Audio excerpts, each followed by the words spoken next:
Basically, Husqvarna Automower consists of three parts: the mower, the charging station, and the boundary wire. Husqvarna Automower works inside an electronic fence created by a loop signal sent from the charging station through the boundary wire.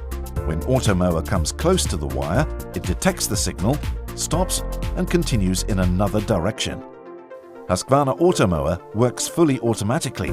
When batteries run low, it has several ways that it will ensure it always returns to the charging station. It can follow a radio signal sent from the charging station. It can follow a guide wire. And it can also follow the boundary wire back to the charging station. When the battery is fully charged, it returns to work without your intervention. A robotic mower requires time for installation. However, this is a one-time effort that will give you a more or less maintenance-free lawn for many years. You can do the installation yourself, but the most convenient way is to let your dealer do the job. They use a cost-effective tool that places the wire a few inches underground and have experience in all kinds of challenges from other gardens. The boundary wire is laid around the garden, ensuring that Automower will never work outside this area.